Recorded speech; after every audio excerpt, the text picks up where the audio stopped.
Hello student, मैं दीक्षा। स्वागत है आपका अपने यूट्यूब चैनल में, जिसमें हम सॉल्व कर रहे हैं विजन आईएएस के टेस्ट पेपर को, जिसमें अभी तक हमने 6 टेस्ट पेपर को सॉल्व कर लिया है।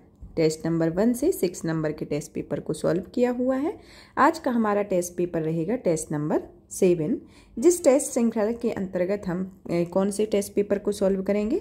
इंडियन इकोनॉमी के टेस्ट पेपर को।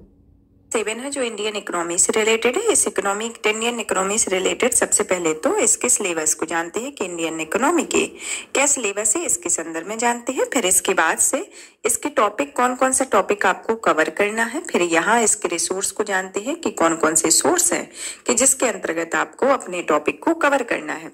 तो सबसे पहले इसको जानने के पहले तो हम सोर्स को ही जान लेते हैं। तो सोर्स को हम जानते हैं, तो सोर्स के अंतर्गत क्या आता है कि आपको 11th की एनसीईआरटी पढ़नी है, जो कि इकोनॉमिक की है, इंडियन इकोनॉमिक डेवलपमेंट की। फिर आती है 12th की एनसीईआरटी जो मैक्रो इकोनॉमी की है। फिर आती है दूसरी 12th की एनसीईआरटी है माइक्रो इकोनॉमी की। फिर जैसे ये इसमें www.arthpedia.in ऑफिशियल वेबसाइट को बताया गया। ऑफिशियल वेबसाइट जैसे WTO, IMF, WIPO और अदर वेबसाइट से, और इन सबसे रिलेटेड जैसे जो विजन आईएएस का इसमें वैल्यू एडिशन मटेरियल इकोनॉमी का है, इसको आप पढ़ सकते हैं। तो इस तरीके के ये सब मतलब जो सोर्स दिया गया है कि इस तरीके के टॉपिक को आपको कवर करने के लिए ये सोर्स आपके लिए पर्याप्त रहेगा। तो सबसे पहले तो हम इनके जो इसका टॉपिक है उनके बारे में जान लेते हैं, क्या सिलेबस इसके अंतर्गत रखता है। तो सिलेबस है जैसे इंडियन इनकम अकाउंटिंग। जैसे इंडियन इनकम अकाउंटिंग है तो इसमें डेफिनेशन, कॉन्सेप्ट पूछ के बेसिस पे क्वेश्चन आएंगे। GDP, GNP, measurement of national income. फिर आता है money and banking. Money and banking में जैसे functions of money, evolution of money, banking needs of banking function type, banking reform, central bank and its role. और फिर आता है inflation and employment से रिलेटेड, इससे रिलेटेड होंगे। ये मतलब सिलेबस है। इस सिलेबस में जैसे government budget and fiscal policy के अंतर्गत भी इसमें क्वेश्चन आते हैं। फिर आता है external sector and currency exchange rate जैसे BOP, BOT, international trade, IMF, WTO, trade policies, issue and challenging इत्यादि है। कैपिटल मार्केट से रिलेटेड है जैसे terms and concept, agriculture, industry, service, infrastructure and communication, 5-year plan, economic reform since 1991, foreign trade, India and IMF, WTO, WIPO, India and International Institute, IPR इसके अंतर्गत ही आते हैं। और इसके अंतर्गत और क्या पूछा जाएगा, इसमें जो सिलेबस को कवर करेगा करंट अफेयर, जो 2023 का करंट अफेयर होगा इसके अंतर्गत पूछा जाएगा। अब तो जानते हैं इसके ये तो सिलेबस रहा, तो इसके टॉपिक को डिस्क्राइब करके जानते हैं कि कौन कौन से टॉपिक इसके अंतर्गत पूछे जाएंगे। जैसे टॉपिक में आता है पहले नंबर पर national income accounting.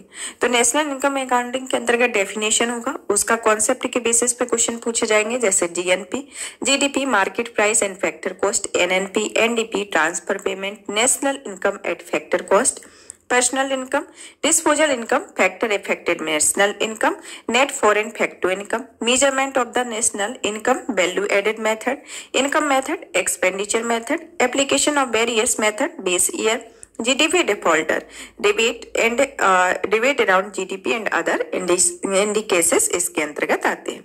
Money and banking से रिलेटेड जैसे मनी में definition, function, significance, evolution of money, money supply in India and factor affected it इसके अंतर्गत आएंगे। बैंकिंग में जैसे needs of bank function, commercial bank के, सेंट्रल बैंक के अंतर्गत बैंकिंग रिफॉर्म से रिलेटेड इसका ये टॉपिक कवर करेगा। इन्फ्लेशन एंड एम्प्लॉयमेंट से जैसे इन्फ्लेशन में पूछा जाएगा definition, inflation gap, inflationary process, inflation circle, demand pull inflation, cost push inflation, cost of inflation, inflation control measures इसके अंतर्गत आएंगे। अनएम्प्लॉयमेंट इसके अंतर्गत आएगा। Budget, government budgeting and fiscal policy इसके रिलेटेड पूछी जाएगी। फिर जैसे external sector and currency exchange rate होंगे। और फिर आता है कैपिटल मार्केट जिसके अंतर्गत बेसिक टर्म एंड कॉन्सेप्ट से रिलेटेड क्वेश्चन होंगे। और इक्विटी एंड डेब्ट instrument, primary market and secondary market इत्यादि से रिलेटेड इसमें क्वेश्चन आएंगे। यहाँ पर हमने इसके टॉपिक को जाना कि टेस्ट नंबर 7 में कौन कौन से टॉपिक आएंगे। अब चलिए तो स्टार्ट करते हैं हम अपने टेस्ट श्रृंखला को। तो इस टेस्ट श्रृंखला को जो वही पैटर्न रहेगा जो कि पहले पैटर्न था कि 100 क्वेश्चन आएंगे और इसमें 1/3 नेगेटिव मार्किंग के बेसिस पे इसमें क्वेश्चन सॉल्व किए जा रहे हैं, और ऐसा ही यूपीएससी का पैटर्न है। चलिए तो स्टार्ट करते हैं। आज का हमारा पहला क्वेश्चन आता है जिसके अंतर्गत पूछा गया है कि एक अर्थव्यवस्था में निम्नलिखित स्थितियों पर विचार कीजिए, जिसके अंतर्गत पहली आती है कि निर्यात में वृद्धि, दूसरा आता है बड़ी परियोजनाओं पर सरकारी व्यय में वृद्धि और तीसरा आता है उच्च आर्थिक समृद्धि। तो प्रयुक्त में से कितनी स्थितियां मांग प्रेरित मुद्रास्फीति उत्पन्न करती हैं? तो इसके अंतर्गत ये प्रमुख मांग प्रेरित मुद्रास्फीति के संदर्भ में क्वेश्चन पूछा गया है कि इनमें से कौन सा आपका उत्तर सही होगा। तो इसके अंतर्गत आपका जो उत्तर होगा ऑप्शन सी सही होगा, क्योंकि इसमें तीनों ही इसके उत्तर सही हैं। अब जानते हैं कि मांग प्रेरित मुद्रास्फीति होती क्या है। मांग प्रेरित मुद्रास्फीति वह मुद्रास्फीति का प्रकार होता है जो किसी वस्तु या सेवा की मांग में वृद्धि से प्रभावित होती है। जब कुल मांग कुल आपूर्ति से अधिक हो जाती है तो कीमतें बढ़ जाती है और इसे आमतौर पर अधिक धन खर्च करने हेतु बहुत कम वस्तुओं की प्राप्ति के रूप में वर्णित किया जाता है। तो इसके अंतर्गत ये प्रमुख मांग प्रेरित मुद्रास्फीति होती है। तो इसके अंतर्गत कुछ प्रमुख कारण होते हैं। कौन कौन से? जैसे पहला तो होता है आर्थिक समृद्धि, दूसरा होता है निर्यात में वृद्धि, तीसरा होता है सरकारी खर्च, चौथा होता है मुद्रास्फीति पूर्वानुमान और पांचवा होता है मुद्रा की अत्यधिक आपूर्ति। तो इसके संदर्भ में ये आपके तीनों ही जो ऑब्जेक्ट हैं, ये तीनों ही जो कथन है वह तीनों ही सही है। तो आपका उत्तर होगा ऑप्शन सी। अब आपका नेक्स्ट क्वेश्चन आता है सेकंड नंबर का, जिसमें पूछा गया है कि निम्नलिखित में से कौन सा हैंड काउंट अनुपात का सर्वश्रेष्ठ वर्णन करता है। तो इसके अंतर्गत आपका पहला ऑप्शन आता है कि यह देश में बेरोजगार जनसंख्या का प्रतिशत है, दूसरा ऑप्शन आता है कि यह राष्ट्रीय निर्धनता के से नीचे रहने वाली जनसंख्या का प्रतिशत है, तीसरा ऑप्शन आता है कि यह स्कूली शिक्षा से लेकर उच्च शिक्षा तक ड्रॉप आउट अनुपात की माप होती है। इसके अंतर्गत ऑप्शन डी आता है जिसमें कहा गया है कि यह रोजगार में नियोजित लोगों का वह प्रतिशत होता है जिसका उपयोग वस्तुओं एवं सेवाओं के उत्पादन के लिए नहीं किया जाता। तो इसके अंतर्गत आपका जो उत्तर होगा ऑप्शन बी आएगा, जिसमें कहा गया है जिसका ये सर्वश्रेष्ठ हैंड काउंट रेशियो का ये क्या वर्णन करता है कि राष्ट्रीय निर्धनता रेखा से नीचे रहने वाली जनसंख्या का ये प्रतिशत होता है। अब आते हैं हमारे नेक्स्ट क्वेश्चन के साथ, जो कि हमारा थर्ड नंबर का क्वेश्चन होगा, जिसमें पूछा गया है थर्ड नंबर के क्वेश्चन में पूछा गया है कि प्रत्यक्ष विदेशी निवेश और विदेशी पोर्टफोलियो निवेश के संदर्भ में निम्नलिखित कथनों पर विचार कीजिए। जिसके अंतर्गत पहला कथन आपका दिया गया और इसमें से आपको बताना है कि निम्न में से कौन सा सही है। इसके अंतर्गत पहला ऑप्शन आता है कि किसी कंपनी की चुकता पूंजी के 10% से अधिक के विदेशी निवेश को एफडीआई माना जा सकता है। इसके अंतर्गत दूसरा ऑप्शन है कि ऑप्शन बी है कि किसी निवेशक के लिए एफपीआई की तुलना में एफडीआई का अधिक तरल परिसंपत्ति है, और सी ऑप्शन आता है कि एफपीआई निवेशक सक्रिय निवेशक और घरेलू फर्मों में नियंत्रक की स्थिति में होते हैं, और ऑप्शन डी आता है कि इसके तीनों कथन ही सही है, मतलब ए, बी और सी तीनों ही कथन सही हैं। तो इसमें आपको सही उत्तर की पहचान करना है। तो इसके अंतर्गत आपका जो उत्तर होगा ऑप्शन ए आएगा, जिसके अंतर्गत ये आपका उत्तर होगा कि यह किसी की कर चुकता पूंजी के 10% से अधिक के विदेशी निवेश को एफडीआई माना जाता है। अब आता है हमारा नेक्स्ट क्वेश्चन, फोर्थ नंबर का क्वेश्चन, जिसके अंतर्गत पूछा गया है कि केंद्रीय बैंक के कार्यों के संदर्भ में भारतीय रिजर्व बैंक द्वारा स्थिरीकरण किया जाता है। केंद्रीय बैंक के कार्यों के संदर्भ में भारतीय रिजर्व बैंक का स्थिरीकरण किया जाता है। तो इसके संदर्भ में कौन सा ऑप्शन आपका सही होगा। जिसके अंतर्गत पहला ऑप्शन आता है कि बढ़ी हुई गैर निष्पादित आस्तियों वाणिज्यिक बैंकों की रक्षा करने के लिए, दूसरा आता है कि अर्थव्यवस्था में मुद्रा भंडार को बाह्य आघातों का सामना करने हेतु सक्षम बनाने के लिए, और तीसरा ऑप्शन आता है कि काले धन के संचय को रोकने के लिए, और ऑप्शन डी आता है कि बैंकिंग नियमों का उल्लंघन करने वाले बैंकों की लाइसेंस रद्द करने के लिए। तो इसके अंतर्गत आपका जो उत्तर होगा ऑप्शन बी आएगा, जिसमें अर्थव्यवस्था में मुद्रा भंडार को बाह्य आघातों का सामना करने हेतु सक्षम बनाने के लिए इसका भारतीय रिजर्व बैंक के द्वारा स्थिरीकरण किया जाता है। कि भारतीय रिजर्व बैंक के प्रायः अर्थव्यवस्था के बाहरी आघातों से मुद्रा के स्टॉक पर स्थिरीकरण करने के लिए या मुद्रा में अपने उपकरणों का उपयोग मुद्रा के सृजन के लिए अपने उपकरणों का प्रयोग करती है। अब आता है हमारा नेक्स्ट क्वेश्चन। नेक्स्ट क्वेश्चन के अंतर्गत पूछा गया है कि भारत में मिशन कोविड सुरक्षा के संदर्भ में निम्नलिखित में से कथनों पर विचार कीजिए। जिसके अंतर्गत पहला कथन दिया गया है कि कोविड टीकाकरण और प्रकार को बताया गया है, जिसमें पहला है इनकोवेक जो है, जिसको सही सुमेलित करना बताना है कि इसके अंतर्गत कौन सा सही सुमेलित होगा। इनकोवेक जो है वह किससे मेल खाता है? एडेनोवायरस वेक्टर वैक्सीन से। दूसरा आता है कि कोवैक्सीन इनएक्टिव वैक्सीन से। और तीसरा आता है जाइडस कैडिला, यह किससे? डीएनए आधारित वैक्सीन से। तो इसमें आपको सही उत्तर की पहचान करनी है, जिसके अंतर्गत आपको सही उत्तर बताना है।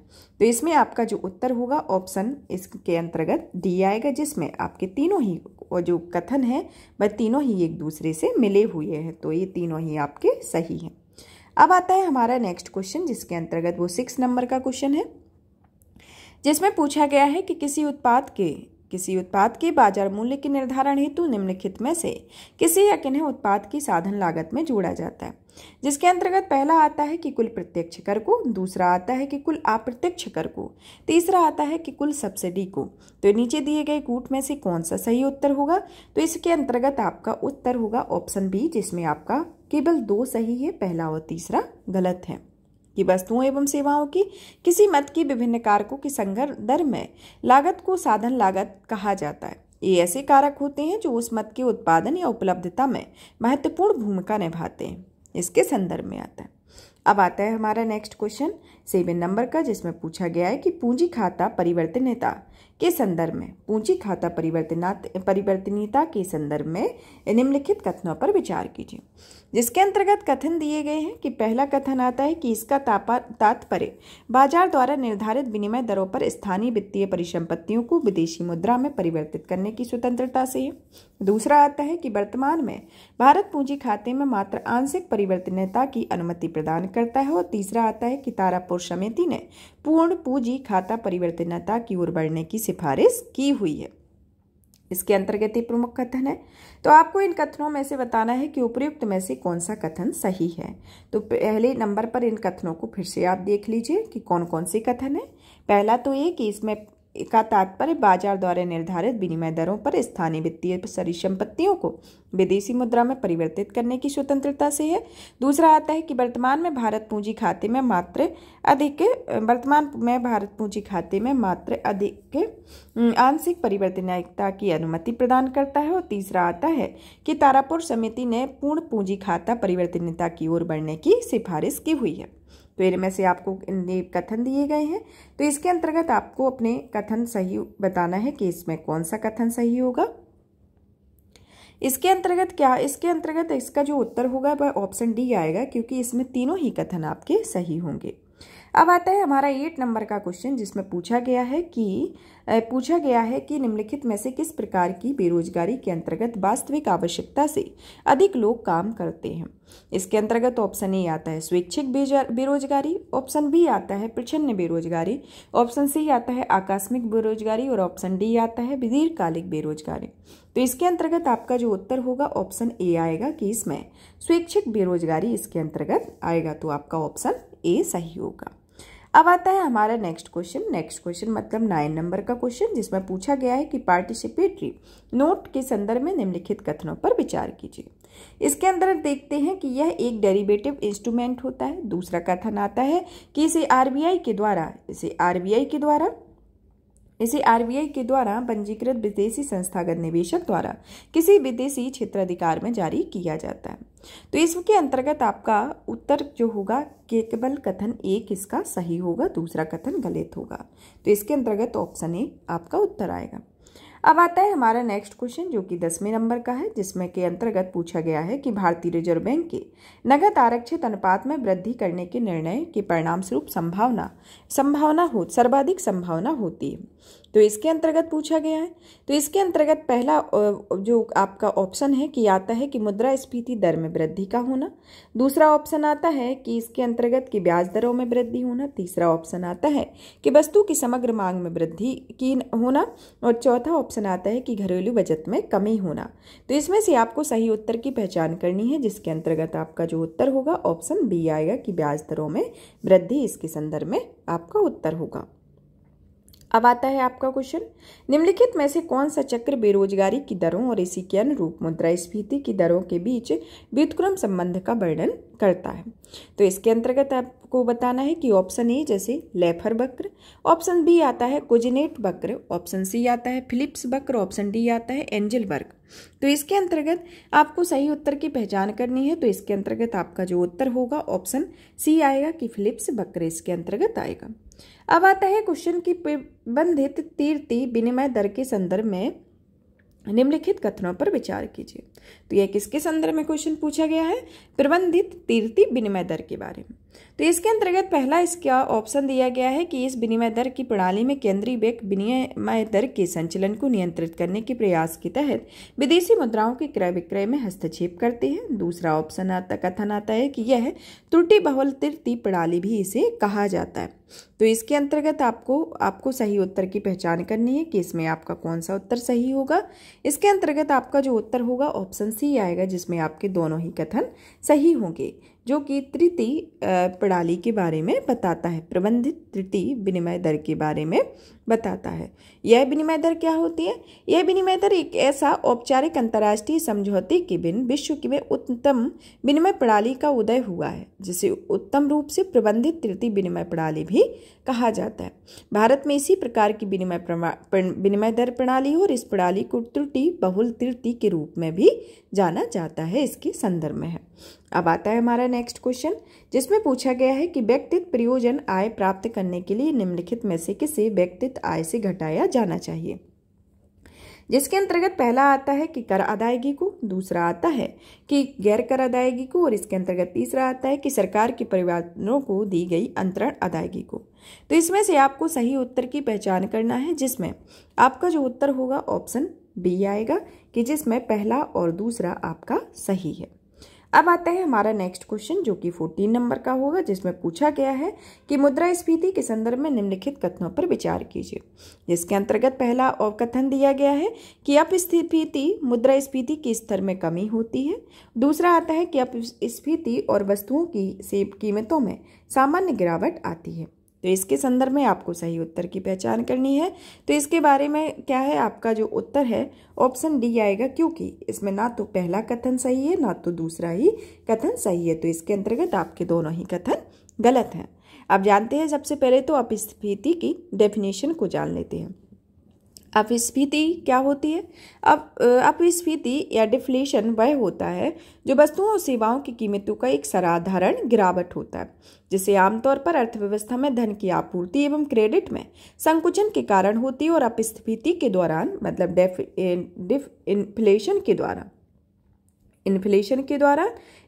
इन्फ्लेशन के दौरान क्रय शक्ति समय के साथ बढ़ जाती है। तो इसके संदर्भ में, और दूसरा आता है अस्फीति के संदर्भ में। अस्फीति वह होती है जो कीमत मुद्रास्फीति की गति का अस्थायी रूप से मंद होना होता है, और इसका उपयोग उन घटनाओं का वर्णन करने के लिए किया जाता है जब मुद्रास्फीति की दर अल्पावधि में बहुत कम हो जाती है। तो इसके संदर्भ में होता है। अब आता है हमारा नेक्स्ट क्वेश्चन, जो कि 15 नंबर का क्वेश्चन है, जिसमें पूछा गया है कि सकल घरेलू उत्पाद अस्फीति के संदर्भ में निम्नलिखित कथनों पर विचार कीजिए। जिसके अंतर्गत पहला कथन आता है कि यह अर्थव्यवस्था में घरेलू स्तर पर उत्पादित सभी वस्तुओं एवं सेवाओं की कीमतों को दर्शाता है।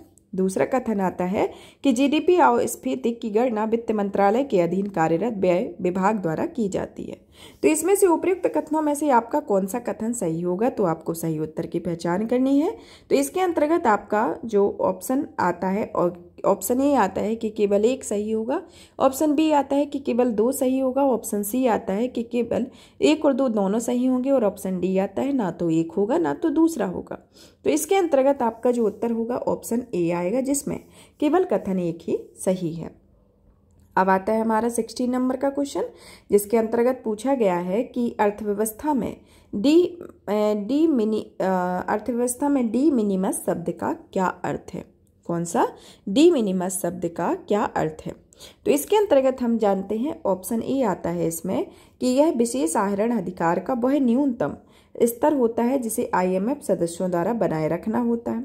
दूसरा आता है ऑप्शन बी कि यह कृषि पर समझौते के तहत अनुमत सब्सिडियों और घरेलू समर्थन की न्यूनतम राशि है। ऑप्शन सी आता है कि यह किसी विदेशी बैंक के लिए भारत में कार्य संचालित करने हेतु आवश्यक पूंजी का न्यूनतम स्तर होता है। और ऑप्शन डी आता है कि यह व्यापार की वह न्यूनतम राशि होती है जिसकी किसी देश द्वारा मोस्ट फॉरवर्ड नेशन का दर्जा प्राप्त करने हेतु आवश्यकता होती है। तो इसके संदर्भ में आता है, तो इसके संदर्भ में आपका जो उत्तर होगा ऑप्शन बी आएगा, जो कि यह कृषि पर समझौते के तहत अनुमत सब्सिडियों पर घरेलू समर्थन की न्यूनतम राशि होती है।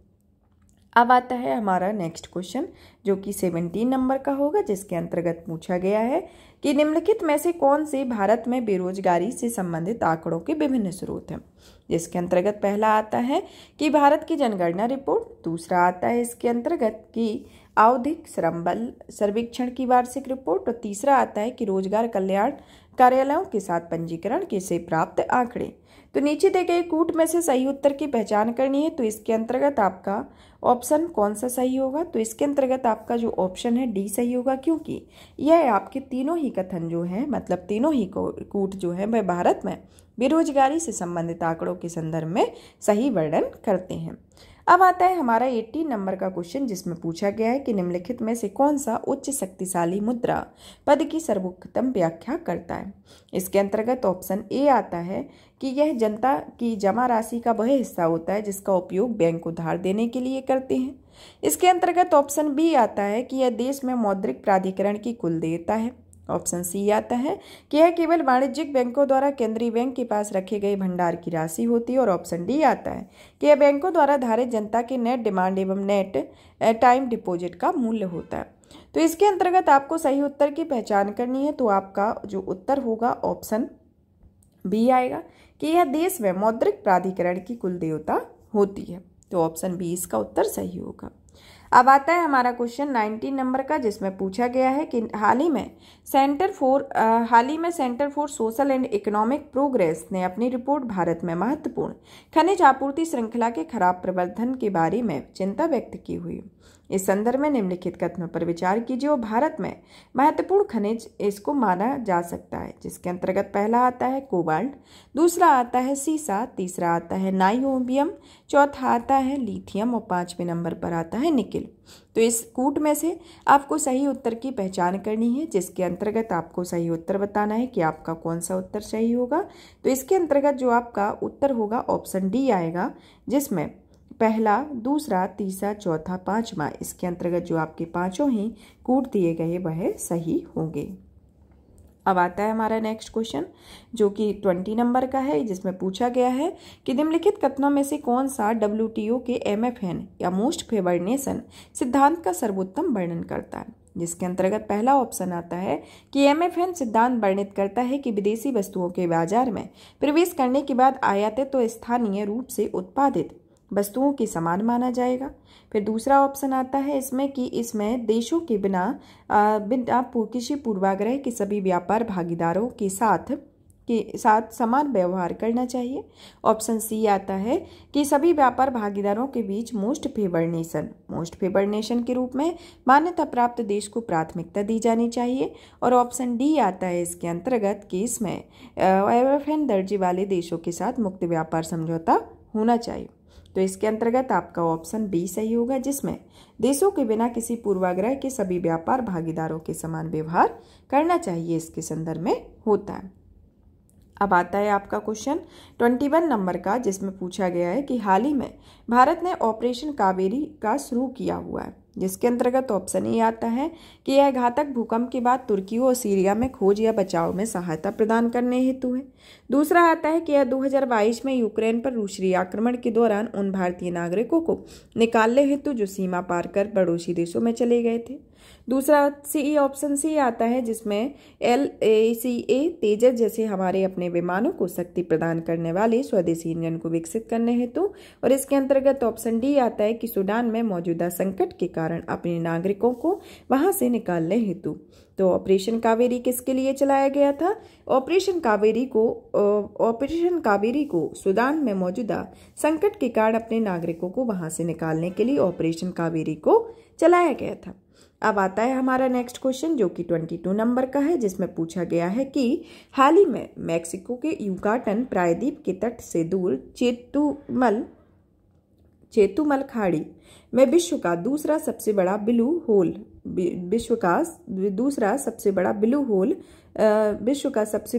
होल खोजा गया था। तो इस संदर्भ में ब्लू होल से संबंधित निम्नलिखित कथनों पर विचार कीजिए। तो ये कहाँ पर खोजा गया था? मैक्सिको के युकाटन प्रायद्वीप के तट से चेतुमल खाड़ी में। तो इसके संदर्भ में पहला आता है कथन कि यह दुनिया के तटीय कोस्ट प्लेटफॉर्म पर पाए जाते हैं। दूसरा आता है कि ऐसा माना जाता है कि इसका निर्माण उत्तरवर्ती हिम युगों के दौरान हुआ था। तो इसके अंतर्गत आपको सही उत्तर की पहचान करनी है। तो इसमें आपका जो उत्तर होगा ऑप्शन सी आएगा, जिसमें पहला और दूसरा दोनों ही कथन सही है। अब आता है हमारा नेक्स्ट क्वेश्चन जो कि 23 नंबर का है, जिसके अंतर्गत पूछा गया है कि भारतीय रिजर्व बैंक के निम्नलिखित में से कौन से उद्देश्य है। जिसके अंतर्गत पहला उद्देश्य आता है या पहला कूट दिया गया है कि यह अर्थव्यवस्था के उत्पादों क्षेत्रकों के ऋण का पर्याप्त प्रवाह सुनिश्चित करना है। दूसरा आता है कि यह वित्तीय स्थिरता बनाए रखने के संदर्भ में। तीसरा आता है कि इसमें बाह्य व्यापार को सुगम बनाना है। और चौथा आता है कि जनता के लिए पर्याप्त मात्रा में सिक्के की आपूर्ति करना होता है। तो नीचे दिए गए कूट में से आपको सही उत्तर की पहचान करनी है। तो इसके अंतर्गत आपका जो उत्तर होगा ऑप्शन डी आएगा, जिसमें यह चारों ही जो कूट है वह सही है जो इस क्वेश्चन को फुलफिल करते हैं। अब आता है हमारा 24 नंबर का क्वेश्चन, जिसमें पूछा गया है कि मौद्रिक नीति के संदर्भ में निम्नलिखित में से भारतीय रिजर्व बैंक द्वारा किए जाने वाले गुणात्मक उपकरण हैं। इसके अंतर्गत पहला आता है कि मार्जिन संबंधी अपेक्षा है। दूसरा आता है कि नैतिक दबाव का होना। तीसरा आता है वैधानिक तरलता अनुपात में बदलाव होना। तो इसके अंतर्गत आपको सही उत्तर की पहचान करनी है। तो इसमें आपका जो उत्तर होगा केवल 1 और 2 सही होगा, क्योंकि पहला और दूसरा इसके अंतर्गत सही उत्तर है। अब आता है हमारा 25 नंबर का क्वेश्चन, जिसमें पूछा गया है कि निम्नलिखित में से कौन सा प्राथमिक घाटे का सर्वोत्तम वर्णन करता है। तो इसके अंतर्गत आपको बताना है कौन सा कथन आपका कौन सा ऑप्शन सही है।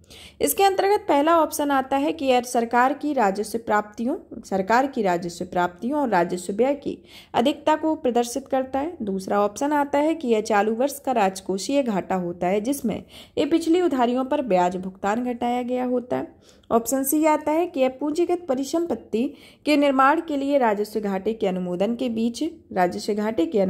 बीच का अंतर होता है। और इसके अंतर्गत डी आता है कि यह उधारियों को निकालकर कुल प्राप्तियों पर कुल अपव्यय का आधिक्य होता है। तो इसमें से आपको सही उत्तर की पहचान करनी है। तो इसके अंतर्गत आपका जो ऑप्शन बी है वह सही होगा कि यह चालू वर्ष की राजकोषीय घाटा है, जिसमें पिछली उधारियों पर ब्याज भुगतान घटाया गया होता है। अब आता है हमारा 26 नंबर का क्वेश्चन, जिसमें पूछा गया है कि मुद्रा अदला बदली समझौता के संदर्भ में निम्नलिखित कथनों पर विचार कीजिए। इसके अंतर्गत पहला कथन आता है कि यह दो देशों के केंद्रीय बैंक के बीच एक समझौता होता है। और दूसरा आता है कि इसके तहत एक देश अपनी राष्ट्रीय मुद्रा को दूसरे या तीसरे के लिए विनिमय करता है। तो इसमें आपको सही उत्तर की पहचान करनी है, जिसके अंतर्गत आपके ऑप्शन दिए गए हैं कि इसमें कौन सा आपका ऑप्शन सही होगा। तो इसके अंतर्गत आपका ऑप्शन जो सी है वह सही होगा, क्योंकि इसमें पहला और दूसरा कथन सही है। अब आता है हमारा नेक्स्ट क्वेश्चन 27 नंबर का, जिसमें निम्नलिखित युग्मों पर विचार करने के लिए कहा गया है, जिसमें भारत के हवाई युद्धाभ्यास और भागीदार देश को बताया गया। इसके अंतर्गत पहला हवाई युद्धाभ्यास जो है वह कोप इंडिया, जो इसमें भागीदार देश संयुक्त राज्य अमेरिका। फिर आता है वीर गार्जियन, जिसमें जापान। फिर तीसरे नंबर पर आता है पिच ब्लैक, जो कि ऑस्ट्रेलिया।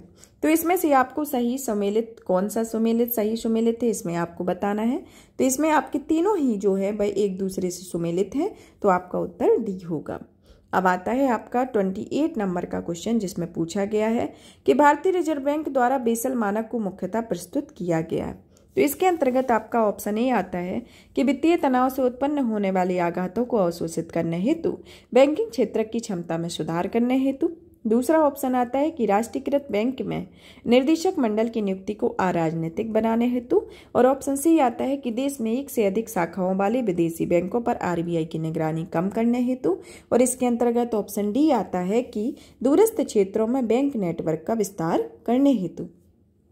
तो इसमें से आपको उत्तर बताना है। आपका उत्तर जो होगा ऑप्शन ए आएगा, तो आपका उत्तर ए होगा। अब आता है आपका 29 नंबर का क्वेश्चन, जिसमें पूछा गया है कि निम्नलिखित कथनों पर विचार कीजिए। जिसके अंतर्गत पहला कथन आता है कि पीजोमीटर भूजल स्तर को मापते हैं, जबकि डिजिटल जल स्तर रिकॉर्डर रिकॉर्ड की गई जानकारी को डिजिटल रूप से प्रसारित करते हैं। दूसरा आता है कि भूजल संदूषण ज्यादातर मानवजनित होने की बजाय भूगर्भिक होते हैं। तो इसके संदर्भ में आता है कि यह मानवजनित होने के बजाय भूगर्भिक होती है। तो उपयुक्त कथनों में से आपका कौन सा कथन सही है? तो आपको सही उत्तर की पहचान करनी है कि इसमें से आपका कौन सा उत्तर सही है। तो इसमें आपका पहला और दूसरा दोनों ही कथन सही है, तो जिसके अंतर्गत आपके ऑप्शन सी सही होगा। अब आता है आपका 30 नंबर का क्वेश्चन, जिसमें पूछा गया है कि निम्नलिखित कथनों पर विचार कीजिए। जिसके अंतर्गत पहला कथन आता है कि यह कैलोरी खपत आधारित निर्धारिता आकलन में परिवर्तन होता है। दूसरा कथन आता है कि यह ग्रामीण और शहरी भारत में एक समान प्रॉपर्टी लाइन बास्केट या पीएलबी है। तीसरा कथन आता है कि मूल्य समायोजन के साथ स्थानिक और सामयिक मुद्दों को हल करने के लिए मूल्य समायोजन प्रक्रिया में परिवर्तन होता है। और चौथा आता है कि निर्धनता को आकलित करने हेतु यह स्वास्थ्य और शिक्षा पर किए गए निजी व्यय का समावेशन होता है। अब आपको बताना है कि निर्धनता के आकलन हेतु समीक्षा पद्धति के लिए गठित तेंदुलकर समिति द्वारा उपयुक्त में से कितनी सिफारिशें की गई थी। तो इसमें से आपको सही उत्तर की पहचान करना है कि इसमें आपकी कौन कौन सी सिफारिश रही है। तो इसमें आपकी जो चारों सिफारिशें, वह चारों ही सिफारिशें इसके अंतर्गत की गई हैं। तो इसमें आपका ऑप्शन डी होगा कि यह कैलोरी खपत आधारित निर्धनता आकलन में परिवर्तन से संबंधित है। ग्रामीण और शहरी भारत में एक समान पॉवर्टी लाइन बास्केट। और तीसरा, मूल्य समायोजन के लिए स्थानिक और सामयिक मुद्दों को हल करने के लिए मूल्य समायोजन प्रक्रिया में परिवर्तन। और चौथा कि निर्धनता का आकलन करते समय स्वास्थ्य और शिक्षा पर किए जाने वाले निजी व्यय का समावेशन। तो इसके साथ ही आपके चारों ही कथन जो हैं वह इस तेंदुलकर समिति के लिए फुलफिल करते हैं, इनकी सिफारिशों को फुलफिल करते हैं। अब आता है हमारा 31 नंबर का क्वेश्चन, जिसमें पूछा गया है कि भारत में मुद्रा आपूर्ति की मापों के संदर्भ में निम्नलिखित कथनों पर विचार कीजिए। जिसमें पहला आता है कि मुद्रा आपूर्ति की सभी मापों में M4 सर्वाधिक तरल होता है। दूसरा आता है कि M1 मुद्रा आपूर्ति की सर्वाधिक उपयोग की जाने वाली माप होती है और इसे समस्त मौद्रिक संसाधन भी कहा जाता है। तो इसमें से आपको सही उत्तर की पहचान करना है कि आपका उत्तर इनमें से कौन सा सही है। तो इसके अंतर्गत आपका जो उत्तर होगा ऑप्शन डी होगा, जिसमें ये आपके दोनों कथन गलत होंगे। तो इसके साथ ही आपका ऑप्शन डी होगा। अब आता है आपका 32 नंबर का क्वेश्चन, जिसमें पूछा गया है कि राष्ट्रीय आय की गणना के लिए निम्नलिखित में से किस विधि का उपयोग नहीं किया गया। तो राष्ट्रीय आय की गणना के लिए इसके अंतर्गत ऑप्शन ए आता है आय विधि, ऑप्शन बी आता है व्यय विधि, ऑप्शन सी आता है भुगतान संतुलन विधि और ऑप्शन डी आता है आय विधि। तो इसके में आपको सही उत्तर की पहचान करनी है। तो इसके अंतर्गत आपका जो उत्तर होगा ऑप्शन सी आएगा कि भुगतान संतुलन विधि का राष्ट्रीय आय की गणना के लिए उपयोग नहीं किया जाता है। अब आता है नेक्स्ट क्वेश्चन, जो कि 33 नंबर का है, जिसमें पूछा गया है कि निम्नलिखित कथनों पर विचार कीजिए। जिसके अंतर्गत पहला कथन दिया गया है कि पूंजीगत वस्तुओं की नियमित टूट फूट को मूल्यह्रास कहा जाता है। किसको मूल्यह्रास कहा जाता है? पूंजीगत वस्तुओं के नियमित टूट फूट को मूल्यह्रास कहा जाता है। दूसरा आता है कि किसी अर्थव्यवस्था में कोई वास्तविक व्यय न होने पर मूल्यह्रास की गणना की जाती है। और तीसरा आता है कि पूंजी के आकस्मिक रूप से होने वाले अप्रत्यक्ष विनाश को मूल्यह्रास कहा जाता है। तो उपयुक्त कथनों में से आपका कौन सा कथन नहीं होगा? तो आपको इनमें से ये बताना है कि आपका कौन सा कथन नहीं होगा। तो इसके अंतर्गत आप अपने ऑप्शन देख लेंगे कि इसमें कौन सा नहीं होगा। तो इसके अंतर्गत जो आपका उत्तर होगा ऑप्शन डी होगा, क्योंकि इसमें आपका जो तीसरा है वह सिर्फ नहीं होगा और पहला और दूसरा इसी के अंतर्गत आएंगे। अब आता है हमारा नेक्स्ट क्वेश्चन 34 नंबर का, जिसमें पूछा गया है कि निम्नलिखित कथनों पर विचार कीजिए। जिसके अंतर्गत पहला कथन आता है कि उत्पादन जो है उत्पादन कर एवं उत्पादन की मात्रा से स्वतंत्र होते हैं। दूसरा कथन आता है कि उत्पादन का भुगतान या प्राप्ति प्रति इकाई उत्पाद के संदर्भ में होता है। तो निम्नलिखित कथनों में से कौन सा कथन सही है? तो इसके अंतर्गत आपका ऑप्शन सी सही होगा, क्योंकि इसमें पहला और दूसरा दोनों ही कथन सही है। अब आता है आपका नेक्स्ट क्वेश्चन, जो कि 35 नंबर का है, जिसमें पूछा गया है कि सीमांत स्थायी सुविधा के संदर्भ में निम्नलिखित कथनों पर विचार कीजिए। जिसके अंतर्गत पहला कथन दिया गया है कि इसका उद्देश्य अंतर बैंक बाजार में एक दिवसीय उधार दर की अस्थिरता को कम करना है। दूसरा आता है कि इस सुविधा के अंतर्गत उधार लेने की दर हमेशा रेपो दर से अधिक होती है। और तीसरा आता है कि उस सुविधा को RBI द्वारा 2016 के विमुद्रीकरण के दौरान शुरू किया गया है। तो उपयुक्त कथनों में से कौन सा कथन सही होगा, जिसके अंतर्गत आपको सही उत्तर की पहचान करनी है?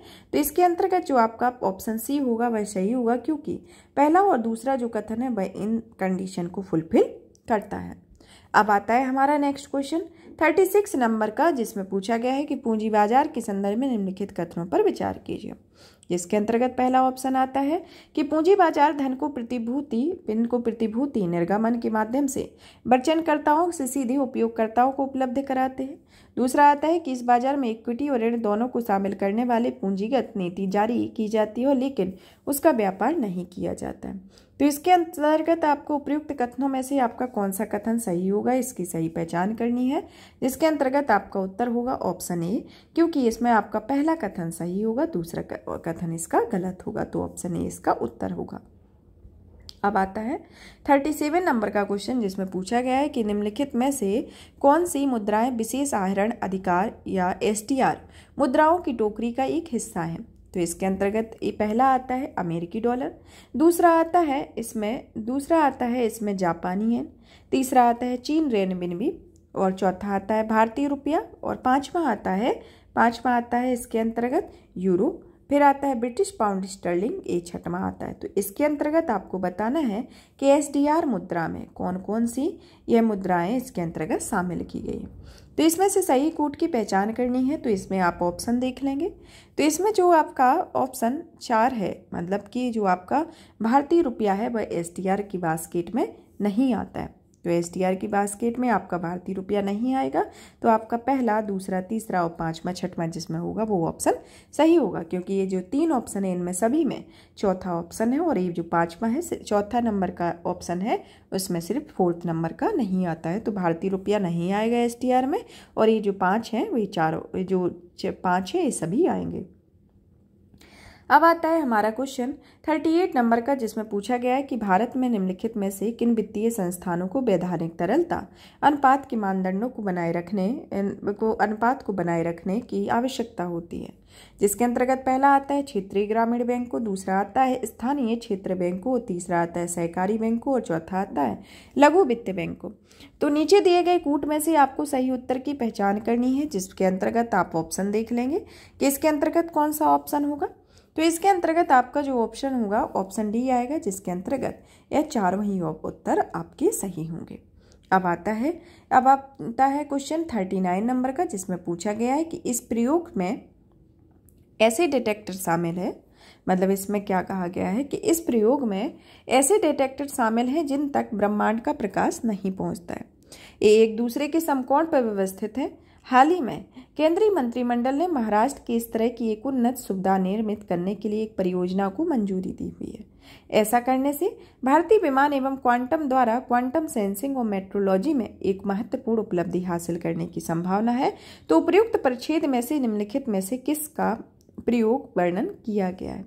तो इसमें से आपको बताना है, जिसमें ऑप्शन ए आता है laser interferometer gravitational wave observatory, दूसरा ऑप्शन आता है option B large hadron collider, और ऑप्शन सी आता है involve laser interferometer space antenna, और ऑप्शन डी आता है laser interferometer space antenna pathfinder. तो इसके अंतर्गत ऑप्शन जो ए है वह सही आएगा, जो कि लीगो होगा, laser interferometer gravitational wave observatory आपका उत्तर ए होगा। अब आता है आपका क्वेश्चन 40 नंबर का कि निम्नलिखित में से कौन से गैर कर राजस्व के प्रमुख स्रोत हैं? जिसके अंतर्गत पहला आता है कि यह संचार सेवाओं के लिए शुल्क होता है, दूसरा आता है कि लाइसेंस शुल्क हो जाता है, तीसरा आता है ब्याज का होना, चौथा आता है जुर्माना और शासित होना।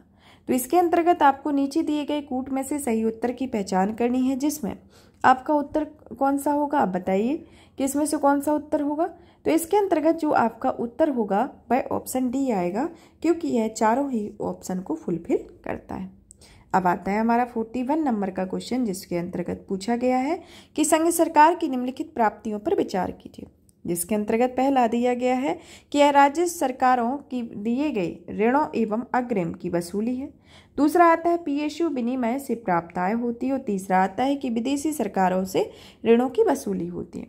तो उपयुक्त प्राप्तियों में से कितने गैर ऋण पूंजीगत प्राप्तियां होती हैं? तो इनमें से आपको सही उत्तर की पहचान करनी है। तो इसके अंतर्गत जो आपका ऑप्शन ए दिए गए हैं, तो इसमें से आपको सही उत्तर चुनना है। तो इसके अंतर्गत आपका जो उत्तर होगा ऑप्शन सी आएगा, क्योंकि इसमें सभी तीनों कथन जो हैं वह सही हैं। जो तीनों ही गैर ऋण पूंजीगत प्राप्तियां इसके अंतर्गत ये तीनों ही आती हैं।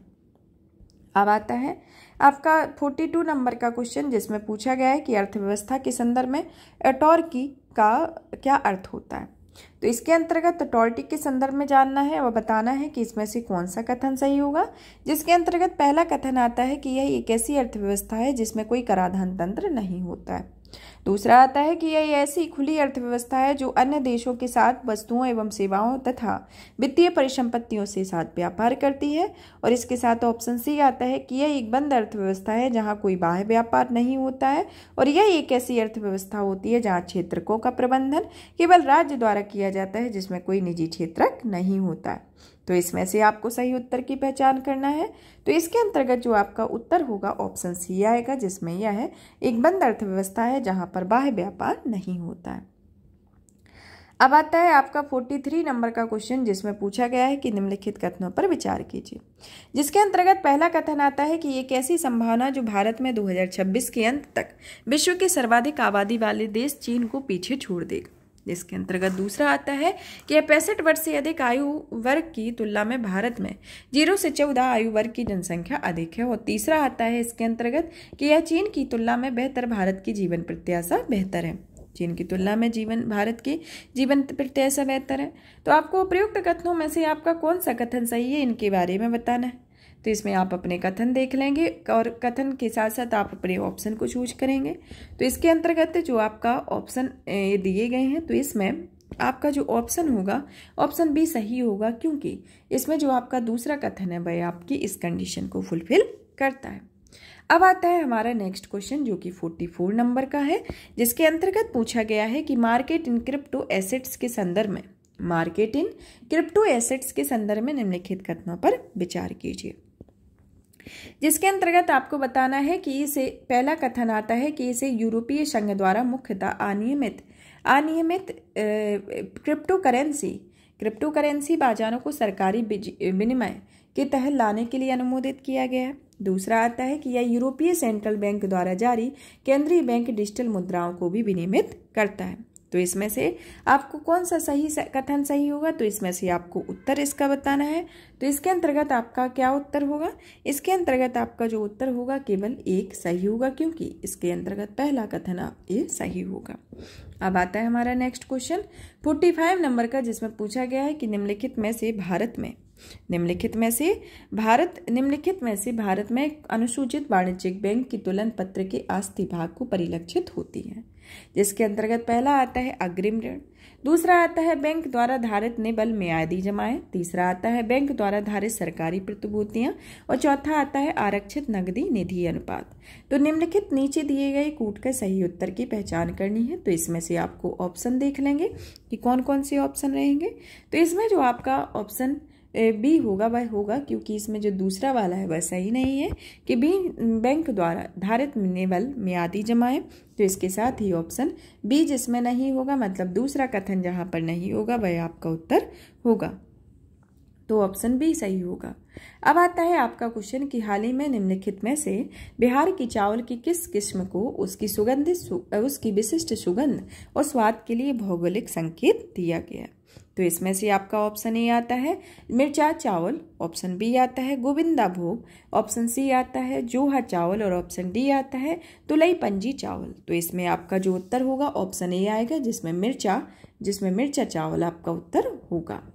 अब आता है आपका 47 नंबर का क्वेश्चन, जिसके अंतर्गत पूछा गया है कि निम्नलिखित कथनों पर विचार कीजिए। जिसके अंतर्गत पहला कथन आता है कि यह वास्तविक सकल घरेलू उत्पाद या जीडीपी के में परिवर्तन देश में उत्पादों में परिवर्तन का व्यक्त करता है। दूसरा आता है कि मौद्रिक जीडीपी में वृद्धि का अनिवार्य अर्थ है कि वह उत्पाद आउटपुट में वृद्धि हुई है, इसके संदर्भ में। फिर आता है कि इसमें से आपको सही उत्तर की पहचान करनी है, तो इसके अंतर्गत आपका जो ऑप्शन ए होगा वह सही होगा, क्योंकि इसमें पहला कथन सही है। अब आता है आपका 48 नंबर का क्वेश्चन, जिसमें कहा गया है कि निम्नलिखित कथनों पर विचार कीजिए। जिसके अंतर्गत पहला आता है कि यह सकल घरेलू उत्पाद या जीडीपी में वृद्धि से हमेशा लोगों का कल्याण होता है। दूसरा आता है कि जीडीपी की संगणना करते समय ऋणात्मक बाह्य कारणों को ध्यान नहीं रखा जाता है। फिर तीसरा कथन आता है कि जीडीपी में संगणना के दौरान गैर मौद्रिक विनिमय को आर्थिक गतिविधियों का हिस्सा नहीं माना जाता है।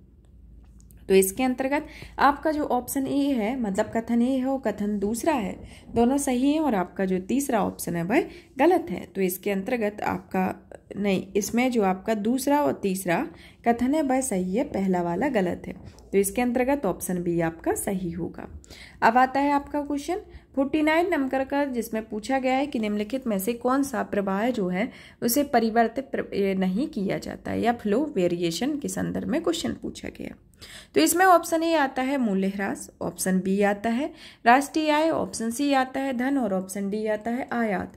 तो इसके अंतर्गत ऑप्शन सी आपका सही होगा, क्योंकि यह प्रवाह परिवर्तन या फ्लो वेरिएशबल के संदर्भ में धन नहीं आता है।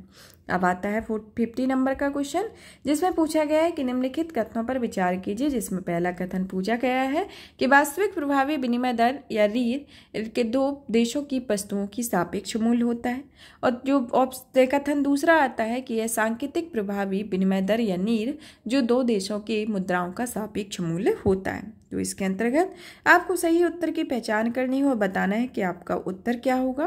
तो इसके अंतर्गत आपका उत्तर जो होगा ऑप्शन डी आएगा, जिसमें ना तो एक होगा ना तो दूसरा होगा।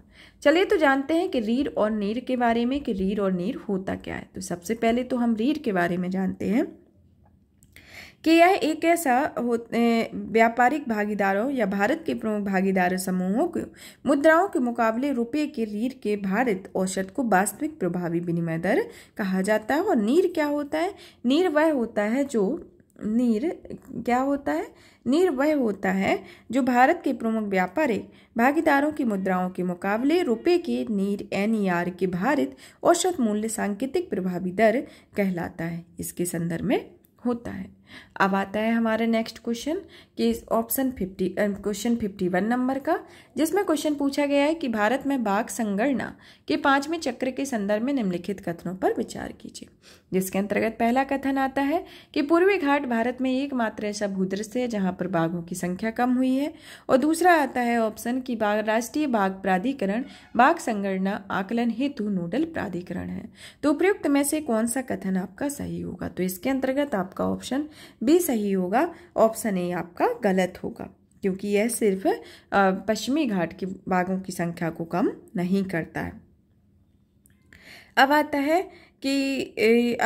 कि इसके अंतर्गत अब क्वेश्चन आता है, क्योंकि यह जो पूर्वी घाट दिया गया है इसमें उत्तर, तो पूर्वी घाट नहीं होगा, यहाँ पर पश्चिमी घाट होगा। तो इसके कारण आपका ये ऑप्शन गलत है। अब आता है आपका क्वेश्चन 52 नंबर का, जिसमें पूछा गया है थोक मूल्य सूचकांक के संदर्भ में निम्नलिखित कथनों पर विचार कीजिए।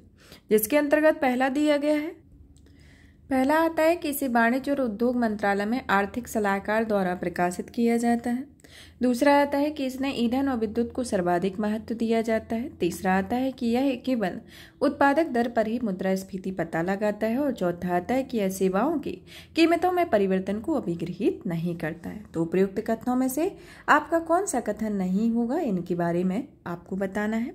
तो इसके अंतर्गत आपको ये ऑप्शन देख लेना है कि कौन कौन सी ऑप्शन है। तो इसमें जो ऑप्शन है आपका सी आएगा, क्योंकि इसमें पहला और चौथा वाला ऑप्शन गलत है, मतलब सही है, और ये दूसरा और तीसरा इसमें सही नहीं है। अब आता है आपका 53 नंबर का क्वेश्चन, जिसमें पूछा गया है कि निम्नलिखित में से कौन अंतर्राष्ट्रीय मुद्रा कोष वित्त में विशेष आहरण अधिकार के लिए कोटा सूत्र में शामिल है। तो पहला आता है जनसंख्या का आकार होना, दूसरा आता है सकल घरेलू उत्पाद का भारित औसत होना, और तीसरा आता है खुलापन, और चौथा आता है आर्थिक परिवर्तनशीलता। तो इसके संदर्भ में आपको नीचे दिए गए कूट में से सही उत्तर की पहचान करनी है, जिसके अंतर्गत इसका ऑप्शन ये दिए गए हैं कि 2, 3, 4 इस तरीके से ये ऑप्शन दिए गए हैं। तो इसको आपको सही उत्तर की पहचान करनी है कि इसमें आपका कौन सा उत्तर सही होगा। तो इसमें जो आपका उत्तर होगा ऑप्शन ए सही होगा, क्योंकि इसमें जनसंख्या के आकार को शामिल नहीं किया जाता है। अब आता है आपका नेक्स्ट क्वेश्चन, जो कि 55 नंबर का है या 54 नंबर का क्वेश्चन आता है, जिसमें पूछा गया है कि जब कोई व्यक्ति नई नौकरी की तलाश कर रहा होता है, जब कोई व्यक्ति नई नौकरी की तलाश कर रहा होता है या नौकरियों के बीच अदला बदली कर रहा होता है, तो यह नौकरियों के बीच के समय अंतराल को संदर्भित करती है। उपयुक्त पंक्ति में किस प्रकार की बेरोजगारी का उल्लेख किया गया है? तो इसके अंतर्गत आपको बताना है कि कौन सी बेरोजगारी होगी। ऑप्शन ए आता है घर्षण बेरोजगारी, ऑप्शन बी आता है तकनीकी बेरोजगारी, ऑप्शन सी आता है मौसमी बेरोजगारी, और ऑप्शन डी आता है चक्रीय बेरोजगारी। तो इसके अंतर्गत आपका जो उत्तर होगा ऑप्शन ए आएगा कि इसके अंतर्गत यह एक घर्षण बेरोजगारी होगी। अब आता है आपका 55 नंबर का क्वेश्चन, जिसमें पूछा गया है कि हाल ही में किस संगठन ने the preparedness and resilience for emerging threat पहल या प्रीट पहल को शुरू किया हुआ है। यह पहल किसके द्वारा शुरू की गई है? तो इसके अंतर्गत आपको ऑप्शन के में से सही ऑप्शन की पहचान करनी है। ऑप्शन ए आता है विश्व स्वास्थ्य संगठन, ऑप्शन बी आता है जलवायु परिवर्तन पर संयुक्त राष्ट्र फ्रेमवर्क कन्वेंशन, ऑप्शन सी आता है विश्व बैंक, और ऑप्शन डी आता है खाद्य एवं कृषि संगठन। तो इसमें जो आपका उत्तर होगा ऑप्शन ए आएगा कि इसमें विश्व स्वास्थ्य संगठन के द्वारा इस कार्यक्रम को शुभारंभ किया गया, और यह कार्यक्रम भविष्य में कोविड-19 महामारी के समान स्तर और तबाही वाले प्रकोप को विरुद्ध बेहतर तैयारी के उद्देश्य से शुरू किया गया। अब आपका आता है 56 नंबर का क्वेश्चन, जिसमें पूछा गया है कि जगदीश चंद्र बोस के योगदान के संदर्भ में निम्नलिखित कथनों पर विचार कीजिए। जिसके अंतर्गत पहला आता है कि वे भारत में बेतार संचार के अग्रदूतों में से एक रहे थे। दूसरा ऑप्शन आता है कि दूसरा कथन आता है कि उन्होंने पौधों की वृद्धि मापने के लिए कैकोग्राफ यंत्र का आविष्कार किया हुआ था, और तीसरा आता है कि वे मिलीमीटर तरंगदैर्घ्य के साथ रेडियो संचार प्रदर्शित करने वाले पहले व्यक्ति थे। तो इसमें से आपको तीनों में से सही उत्तर की पहचान करनी है, तो और बताना है कि कौन सा ऑप्शन आपका सही होगा। तो इसके अंतर्गत आपका ऑप्शन डी है वो सही होगा, क्योंकि आपके तीनों ही कथन इनके अंतर्गत जगदीश चंद्र बोस के योगदान के संदर्भ में सही होंगे। अब आता है आपका क्वेश्चन 57 नंबर का, जिसमें पूछा गया है कि निम्नलिखित में से कौन से सूचकांक विश्व बैंक द्वारा प्रकाशित किए जाते हैं। इसके अंतर्गत पहला आता है विश्व आर्थिक आउटलुक, दूसरा आता है इसके अंतर्गत वैश्विक आर्थिक संभावना रिपोर्ट, तीसरा आता है विश्व विकास रिपोर्ट, चौथा आता है वैश्विक वित्तीय स्थिरता रिपोर्ट। तो इसमें से आपको सही उत्तर की पहचान करनी है।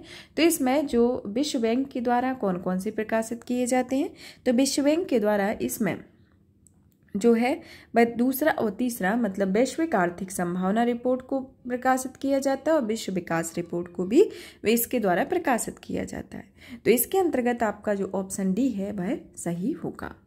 अब आता है आपका क्वेश्चन 58 नंबर का, जिसमें पूछा गया है कि पंचवर्षीय योजनाओं का विचार निम्नलिखित में से किस देश से लिया गया है।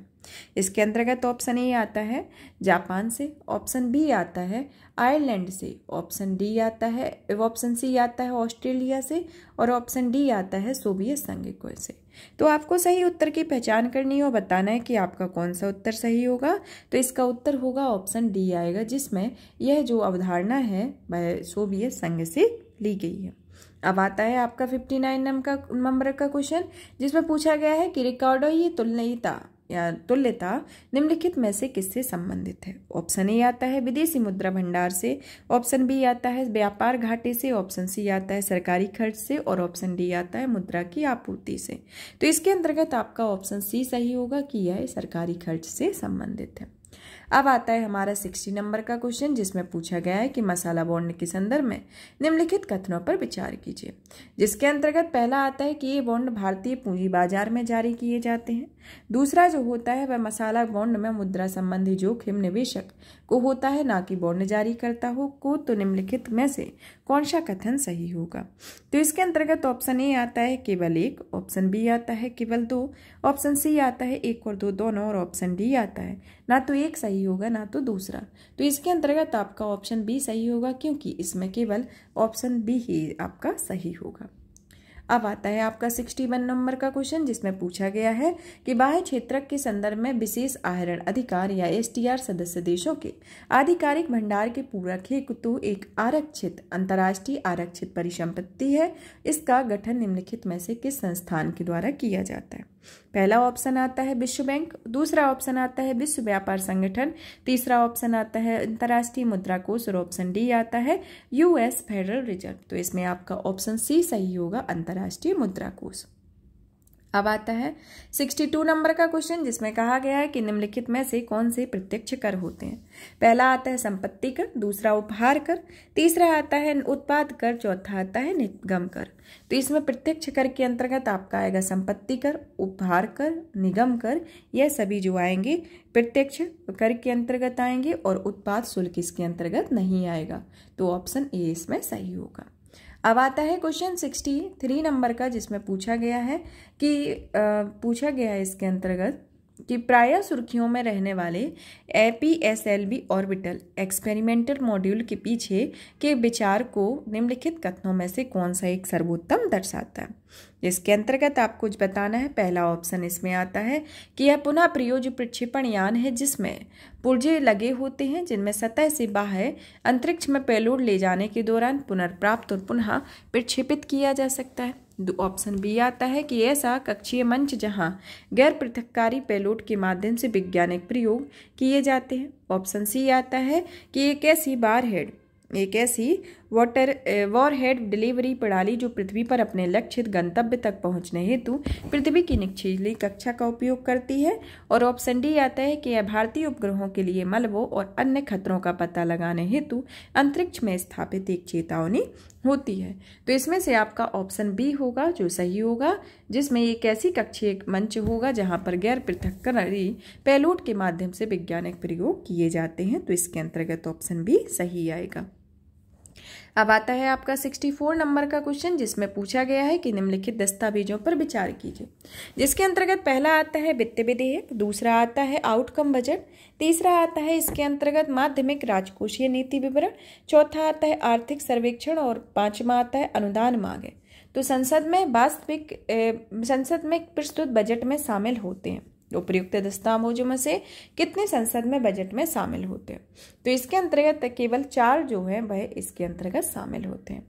अब आता है आपका 65 नंबर का क्वेश्चन, जिसमें पूछा गया है कि उत्पत्ति के नियम पद को निम्नलिखित में से संदर्भ में प्रायः सुर्खियों में रहा है।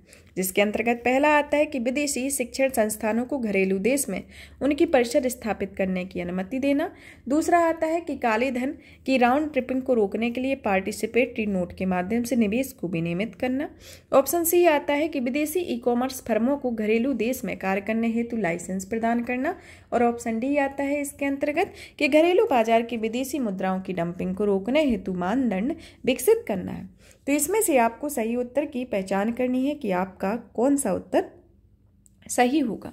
तो इसमें से आपका जो उत्तर होगा ऑप्शन डी सही होगा कि घरेलू बाजार में विदेशी वस्तुओं की डंपिंग को रोकने हेतु व्यापारिक मानदंड विकसित करना है। अब आता है आपका 66 नंबर का क्वेश्चन, जिसमें पूछा गया है कि ऑलिव रिडले कछुआ के संदर्भ में निम्नलिखित कथनों पर विचार कीजिए। जिसमें पहला कथन आता है कि ये विश्व में पाई जाने वाली सभी समुद्री कछुआ प्रजातियों में सबसे बड़े हैं और अंतर्राष्ट्रीय प्रकृति संरक्षण संघ द्वारा इसे वल्नरेबल वल्नरेबल के रूप में वर्गीकृत किया जाता है। दूसरा आता है कि सामान्यतः एक ऑलिव रिडले कछुआ जो 100 से 150 अंडे देते हैं। और तीसरा आता है कि उड़ीसा राज्य में स्थित कुछ ऋषिकुलिया समुद्र तट जो कि ऑलिव रिडले कछुओं के लिए एक अधिसूचित वन्यजीव अभ्यारण्य है। तो उपयुक्त कथनों में से आपको निम्न कथनों की पहचान करनी है, जिसके अंतर्गत आता है आपका कौन सा उत्तर सही होगा। तो इसके अंतर्गत ऑप्शन सी जो है वह आपका सही होगा, जिसमें केवल दूसरा कथन इसका सही है। अब आता है आपका 67 नंबर का क्वेश्चन, जिसमें पूछा गया है कि निम्नलिखित उगमों पर विचार कीजिए गए, जिसमें जैव विविधता स्थल और अवस्थिति को दिया गया। पहला आता है मर्दन पहाड़ी जो कि झारखंड में है, सही सुमेलित बताना है। दूसरा आता है कि अरिटापट्टी तमिलनाडु। तीसरा आता है नम थिंग पोखरी असम में। तो इसमें से आपको सही सुमेलित बताना है कि इसमें से कौन सा सुमेलित है। तो इसमें से जो आपका कथन है केवल एक ही युग्म सही होगा और इसमें 2 युग्म गलत हैं, तो केवल एक युग्म सही होगा। अब आता है आपका क्वेश्चन कि हाल ही में सुर्खियों में रही डकार घोषणा के संबंधित है। ऑप्शन ए वैश्विक स्तर पर तपेदिक के उन्मूलन से। ऑप्शन बी आता है साइबर सुरक्षा से। ऑप्शन डी आता है एड्स के वैश्विक उन्मूलन से। ऑप्शन डी आता है सड़क सुरक्षा से। तो इसके अंतर्गत आपको सही उत्तर की पहचान करनी है। तो इसमें आपका जो उत्तर होगा ऑप्शन डी आएगा कि यह सड़क सुरक्षा से संबंधित है। अब आता है आपका 69 नंबर का क्वेश्चन, जिसमें उपभोक्ता मूल्य सूचकांक के संदर्भ में निम्नलिखित कथनों पर विचार करने के लिए कहा गया है। पहला आता है कि उपभोक्ताओं द्वारा वस्तुएं एवं सेवाओं के लिए भुगतान की गई कीमतों में परिवर्तन को मापता है। दूसरा आता है कि इसकी माप सांख्यिकी और कार्यक्रम कार्यान्वयन मंत्रालय द्वारा की जाती है और इसका आधार वर्ष 2022 होगा। तीसरा आता है कि सीपीआई में भोजन और पेय पदार्थों का भारांश लगभग 50% होता है। तो उपयुक्त कथनों में से कौन सा कथन सही होगा, आपको सही कथन की व्याख्या करना है, बताना है कौन सा कथन सही होगा। इसमें से आपके सभी तीनों कथन ही सही होंगे, तो ऑप्शन सी आएगा। अब आता है कि निम्नलिखित में से कौन सा अंतरिक्ष यान हमारे सौर मंडल की सीमा में माने जाने वाले हेलियोस्फीयर से बाहर संचालित होता है। इसमें ऑप्शन ए आता है न्यू होराइजन। ऑप्शन बी आता है कैसनी हुजेंस। ऑप्शन सी आता है जुनो अंतरिक्ष यान और ऑप्शन डी आता है इसके अंतर्गत बायजेयर 2। तो इसमें आपका जो उत्तर होगा ऑप्शन डी आएगा, बायजेयर 2 इसके अंतर्गत आएगा। अब आता है 71 नंबर का क्वेश्चन, जिसमें दिया गया है कि निम्नलिखित में से कौन सी पूंजीगत प्राप्तियों की मुख्य मदें होती हैं। पहला आता है बाजार उधारियां। दूसरा आता है सार्वजनिक उद्यमों के लाभ होना। तीसरा आता है राष्ट्रीय बचत प्रमाण पत्र और चौथा आता है भविष्य निधि। तो इसमें से आपको सही कूट की पहचान करनी है और बताना है कि इसमें से कौन सा कथन सही होगा, कूट सही होगा। तो इसमें आपका ऑप्शन सी सही होगा, जिसमें पहला, तीसरा और चौथा सही है और दूसरा इसके अंतर्गत यह गलत होगा। अब आता है आपका 72 नंबर का क्वेश्चन, जिसमें कहा गया है कि ग्रामीण भारत में वित्तीय व्यवस्था को सुदृढ़ करने के लिए अपनाए गए बैंकिंग सुधारों के संदर्भ में 1982 के अंतर्गत महत्वपूर्ण कौन से हैं, क्योंकि पहला आता है कि इसी वर्ष पहले क्षेत्रीय ग्रामीण बैंक की स्थापना हुई थी। फिर दूसरा आता है कि यह वही वर्ष था जब बैंकों का राष्ट्रीयकरण का प्रथम चरण संपन्न हुआ था। और ऑप्शन तीसरा आता है कि राष्ट्रीय कृषि ग्रामीण बैंक की स्थापना इसी वर्ष की गई थी। और ऑप्शन डी आता है कि भारतीय रिजर्व बैंक ने इसी वर्ष प्राथमिकता क्षेत्रक ऋण की अवधारणा प्रस्तुत की हुई थी और उसे औपचारिक रूप दिया था। तो आप इसके अंतर्गत आपका ऑप्शन सी होगा, क्योंकि नाबार्ड की स्थापना 1982 में की गई थी। तो इसके संदर्भ में ऑप्शन सी सही होगा। अब आता है आपका 73 नंबर का क्वेश्चन, जिसमें कहा गया है कि भारतीय अर्थव्यवस्था में मुद्रास्फीति लक्ष्यीकरण के संदर्भ में निम्नलिखित कथनों पर विचार कीजिए। जिसके अंतर्गत पहला आता है कि मुद्रास्फीति लक्ष्यीकरण आरबीआई अधिनियम 1934 के तहत एक वैधानिक और संस्थागत फ्रेमवर्क होता है। दूसरा ऑप्शन आता है या दूसरा कथन आता है कि यह मुद्रास्फीति लक्ष्य का निर्धारण आरबीआई द्वारा केंद्र सरकार के परामर्श से किया जाता है। तो उपयुक्त कथनों में से कौन सा कथन सही होगा, तो इसके अंतर्गत आपका जो कथन है पहला वाला इसके अंतर्गत सही आता है कि पहला कथन सही होगा और आपका जो दूसरा वाला कथन है वह गलत है। तो इसके अंतर्गत आपका ऑप्शन ए भी सही होगा कि केवल एक सही होगा। अब आता है 74 नंबर का क्वेश्चन, जिसमें पूछा गया है कि निम्नलिखित कथनों पर विचार कीजिए।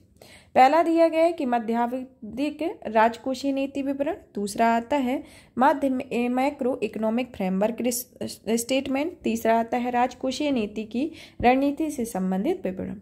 FRBM अधिनियम के तहत सरकार के लिए संसद में वार्षिक तौर पर केंद्रीय वित्तीय विवरण के साथ साथ उपर्युक्त में से कितनों को प्रस्तुत करना अनिवार्य किया गया। तो इसमें से आपका जो उत्तर की पहचान करनी है, तो इसमें आपके जो सभी तीनों कथन है वह सही है, तो इसके अंतर्गत तो आपका ऑप्शन सी होगा। अब आता है आपका नेक्स्ट क्वेश्चन, जिसमें पूछा गया है कि क्षेत्रीय ग्रामीण बैंकों के संदर्भ में निम्नलिखित कथनों पर विचार कीजिए। जिसमें पहला कथन आता है इसमें कि क्षेत्रीय ग्रामीण बैंकों की स्थापना नरसिम्हा ग्रुप वर्किंग ग्रुप समिति की सिफारिशों के आधार पर 1975 में की गई थी। दूसरा कथन आता है कि इसमें कि क्षेत्रीय ग्रामीण बैंक की इक्विटी पूर्णतः राज्य सरकार के स्वामित्व में होती है। तो इसके अंतर्गत आपको सही उत्तर की पहचान करनी हो और बताना है कि आपका कौन सा उत्तर सही होगा।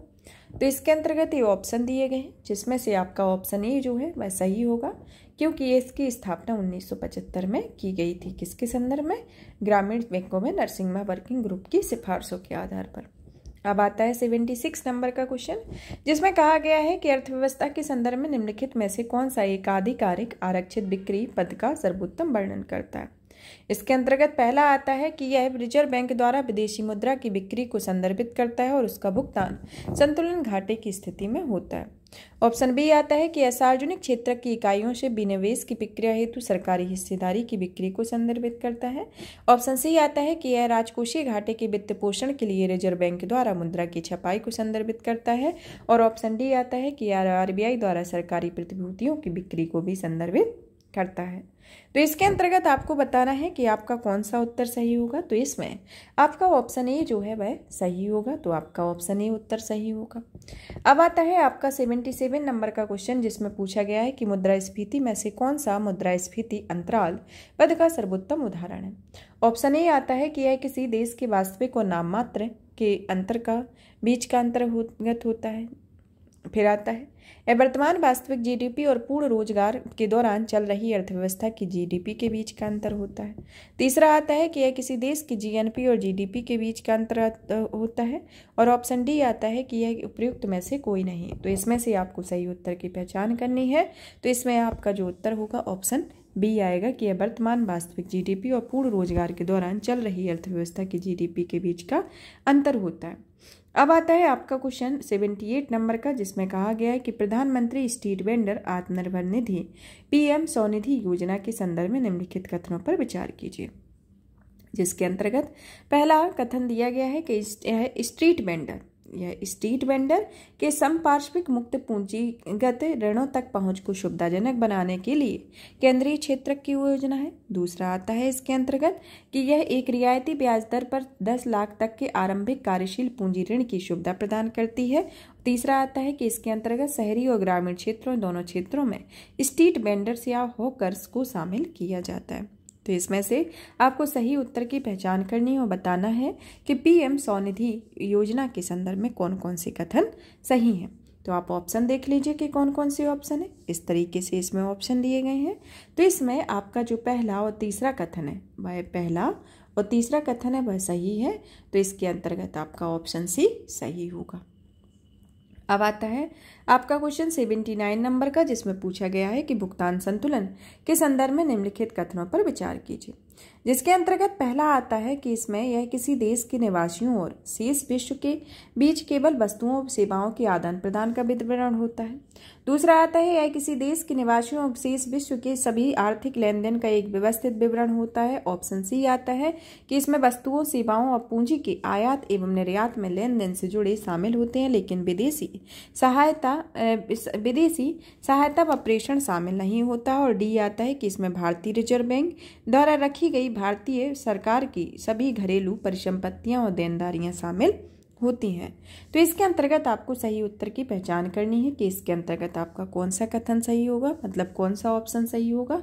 तो इसमें से आपको बताना है कि आपका कौन सा ऑप्शन सही होगा। तो इसमें आपका ऑप्शन बी जो है वह सही होगा कि यह किसी देश के निवासियों और शेष विश्व की आर्थिक लेन देन का एक व्यवस्थित विवरण होता है। अब आता है आपका क्वेश्चन 80 नंबर का, जिसमें पूछा गया है कि निम्नलिखित कथनों में से विचार कीजिए जिसमें सेवाओं के व्यापार की सामान्य समझौते और विवरण को दिया गया, जिसमें मोड फर्स्ट एवं सेकंड को दिया गया है, जिसमें मोड फर्स्ट जो है वह नैसर्गिक व्यक्तियों की आवाजाही। इसमें आपको सही सुमेलित बताना है कि इसमें से कौन सा सही सुमेलित है। तो दूसरा आता है कि मोड 2 के अंतर्गत सीमा पारी व्यापार, मोड 3 के अंतर्गत विदेशों में उपभोग और मोड 4 के अंतर्गत वाणिज्यिक उपस्थिति। तो इसमें से उपयुक्त में से सही सुमेलित कीजिए, इसके संदर्भ में आता है। तो इसके अंतर्गत आपका जो उत्तर होगा ऑप्शन डी होगा, जिसमें कोई भी इसमें से सही नहीं होगा। अब आता है आपका 81 नंबर का क्वेश्चन, जिसमें पूछा गया है कि भारत में जैव विविधता के संदर्भ में पूर्वी भारत में देखा जाने वाला मैंग्रोव पिट्टा एक है। यह क्या है? ऑप्शन ए आता है एक पेड़, ऑप्शन बी आता है एक पक्षी, ऑप्शन सी आता है एक सांप और ऑप्शन डी आता है इसके अंतर्गत एक तितली। तो ये मैंग्रोव पिट्टा एक पक्षी है, जो कि एक पक्षी है, इसके अंतर्गत ऑप्शन बी सही होगा। अब आता है 82 नंबर का क्वेश्चन, जिसमें पूछा गया है कि नेशनल क्रेडिट फ्रेमवर्क निम्नलिखित में से किसके विजन को पूरा करने के लिए तैयार किया गया है। तो इसके अंतर्गत पहला आता है राष्ट्रीय शिक्षा नीति को, दूसरा आता है नई औद्योगिक नीति को और ऑप्शन सी आता है जैव ईंधन नीति को और ऑप्शन डी आता है राष्ट्रीय स्वास्थ्य नीति को। तो इसके अंतर्गत आपका ऑप्शन ए सही होगा, जिसमें यह राष्ट्रीय शिक्षा नीति को कवर करता है।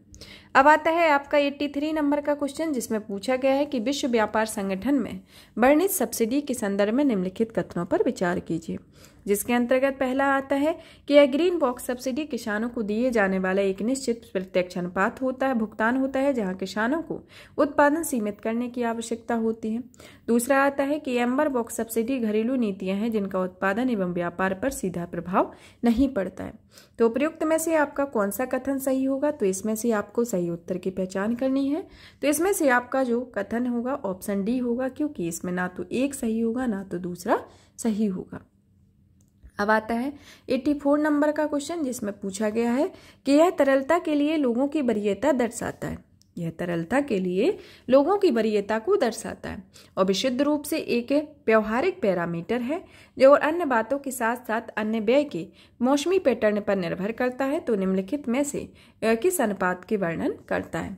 तो इसके अंतर्गत आपको बताना है, जिसमें ऑप्शन ए आता है मुद्रा जमा अनुपात, ऑप्शन बी आता है आरक्षित जमा अनुपात, ऑप्शन सी आता है वैधानिक तरलता अनुपात और ऑप्शन डी आता है नगद आरक्षित अनुपात। तो इसमें से आपको सही उत्तर की पहचान करना है। तो इसमें आपका ऑप्शन ए सही होगा कि मुद्रा जमा अनुपात आपका उत्तर सही होगा। अब आता है 85 नंबर का क्वेश्चन, जिसमें पूछा गया है कि निम्नलिखित में से कौन सा विश्व बैंक समूह का हिस्सा है। ऑप्शन इसमें पहला दिया गया है बहुपक्षीय निवेश गारंटी एजेंसी, दूसरा दिया गया है अंतर्राष्ट्रीय विकास संघ, तीसरा दिया गया है अंतर्राष्ट्रीय निवेश विवाद निपटारा केंद्र और चौथा दिया गया है अंतर्राष्ट्रीय वित्त निगम। तो इसमें से आपको सही उत्तर की पहचान करनी है, जिसमें आपका ऑप्शन डी सही होगा, जिसमें सभी चारों कथन इसके सही होंगे, जो कि विश्व बैंक समूह का हिस्सा है। अब आता है 86 नंबर का क्वेश्चन, जिसमें पूछा गया है कि लॉजिस्टिक प्रदर्शन सूचकांक के संदर्भ में निम्नलिखित कथनों पर विचार कीजिए, जिसमें पहला है कि यह व्यापार और विकास पर संयुक्त राष्ट्र सम्मेलन द्वारा जारी किया जाता है। दूसरा आता है कि यह पिछले 5 वर्षों में लॉजिस्टिक प्रदर्शन सूचकांक में भारत की रैंकिंग में सुधार हुआ है। तो उपयुक्त कथनों में से कौन सा कथन सही होगा, जिसके अंतर्गत आपको बताना है। तो इसमें जो आपका उत्तर होगा ऑप्शन बी आएगा, क्योंकि इसमें आपका जो केवल दूसरा कथन है वह सही होगा। अब आता है 87 नंबर का क्वेश्चन, जिसमें पूछा गया है कि निम्नलिखित में से किन्हें ब्रिटेन वुड्स इंस्टीट्यूट के रूप में जाना जाता है, जिसके अंतर्गत पहला आता है अंतर्राष्ट्रीय मुद्रा कोष, दूसरा आता है विश्व बैंक, तीसरा आता है विश्व व्यापार संगठन और चौथा आता है विश्व आर्थिक मंच। तो इसके अंतर्गत आपको सही उत्तर की पहचान करनी है। तो इसमें जो आपका उत्तर होगा ऑप्शन ए आएगा, जिसमें केवल 1 और 2 दोनों ही कथन इसमें सही है। तो 1 और 2 इसमें सही होगा। अब आता है 88 नंबर का क्वेश्चन, जिसमें कहा गया है कि हाल ही में सुर्खियों में रहने वाला पद एनर्जी एंड बोर्ड होता है, जिसके अंतर्गत ऑप्शन है एंटीवायरस सॉफ्टवेयर, ऑप्शन बी होता है ट्रोजन, ऑप्शन सी होता है generative artificial intelligence, option D आता है रेनसमवेयर। तो रेनसमवेयर, तो इसमें से आपका उत्तर होगा ऑप्शन सी की है जनरेटिव आर्टिफिशियल इंटेलिजेंस है एनी एंड बोर्ड।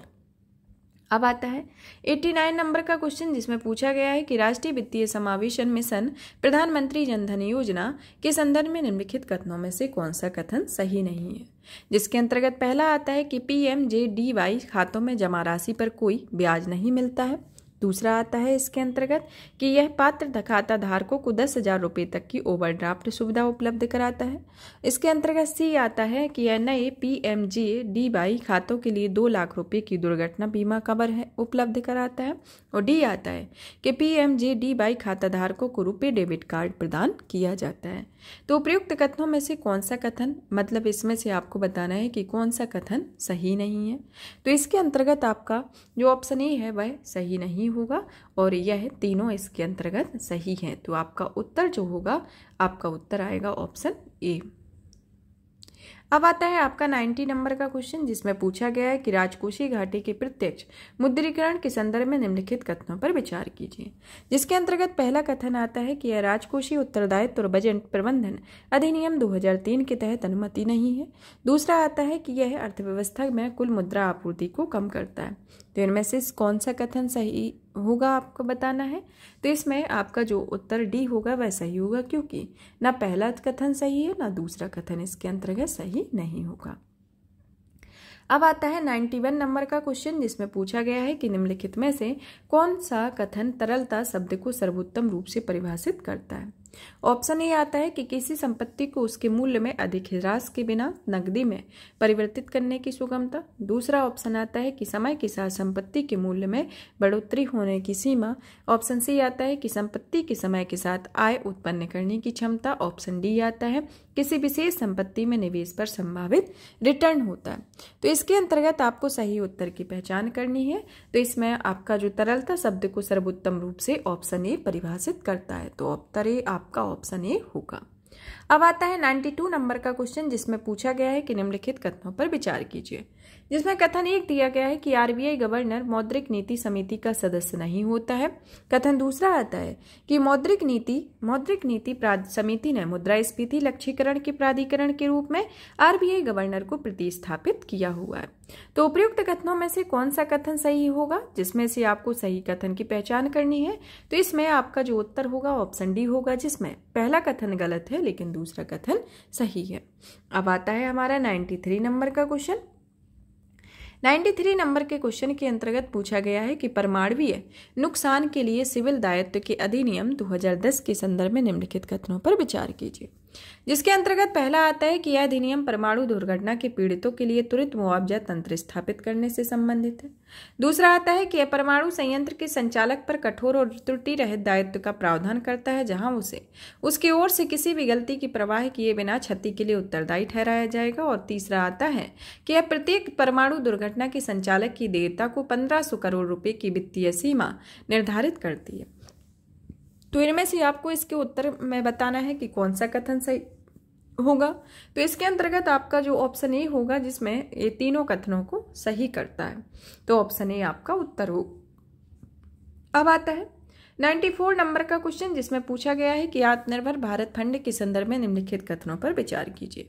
जिसमें पहला आता है कि यह फंड भारत में सूक्ष्म, लघु और मध्यम उद्यमों को इक्विटी फंडिंग प्रदान करता है।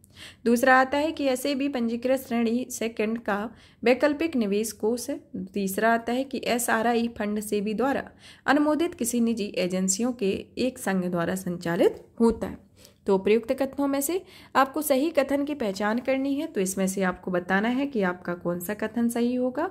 तो इसके अंतर्गत आपका जो कथन होगा ऑप्शन ए होगा, क्योंकि पहला और दूसरा कथन आपका सही है। तो ऑप्शन ए भी सही होगा। अब आता है आपका क्वेश्चन 95 नंबर का, जिसमें पूछा गया है कि निम्नलिखित युग्मों पर विचार कीजिए। जिसके अंतर्गत दिया गया है कि डेरिवेटिव के प्रकार और विवरण को दिया गया है। जैसा पहला आता है फॉरवर्ड के इसमें आपको सही सुमेलित करके बताना है कि कौन कौन सा सही सुमेलित है। फॉरवर्ड जो है, जो कि भविष्य में एक निश्चित तिथि पर वर्तमान समय की पूर्व में निर्धारित कीमतों के अनुसार भुगतान किया जाता है। ऑप्शन अधिकार देता है किंतु दायित्व नहीं देता। तीसरा आता है वारंट, जो कि दीर्घ अवधि वाले ऑप्शन होते हैं। तो उपयुक्त युग्मों में से कौन सा युग्म सही है, इसमें से आपको बताना है कि इसके अंतर्गत आपके कौन से युग्म सही हैं। तो इसके अंतर्गत आपके तीनों ही युग्म सही होंगे, जो तीनों एक दूसरे से सुमेलित हैं। तो ऑप्शन सी आपका उत्तर होगा। अब आता है आपका 96 नंबर का क्वेश्चन, जिसमें पूछा गया है कि राजकोषीय नीति के संदर्भ में निम्नलिखित कथनों पर विचार कीजिए। जिसके अंतर्गत पहला कथन दिया गया है कि प्रतिचक्रीय राजकोषीय नीति का तात्पर्य अर्थव्यवस्था में उछाल के दौरान सरकारी व्यय में वृद्धि और करों में कमी तथा मंदी के दौरान खर्च में कमी एवं करों में वृद्धि से होता है। दूसरा आता है कि यह चक्रीय राजनीतिक नीति का तात्पर्य अर्थव्यवस्था में उछाल के दौरान व्यय में कमी और करों में वृद्धि एवं मंदी के दौरान व्यय में वृद्धि और करों में कमी करने से होता है। तीसरा इसके अंतर्गत ऑप्शन आता है, तो इसमें से पहले और दूसरा कथन दिया गया है, तो इसके संदर्भ में बताना है कि आपका कौन सा ऑप्शन सही होगा। तो इसके अंतर्गत आप ऑप्शन देख लीजिए कि कौन कौन से ऑप्शन है।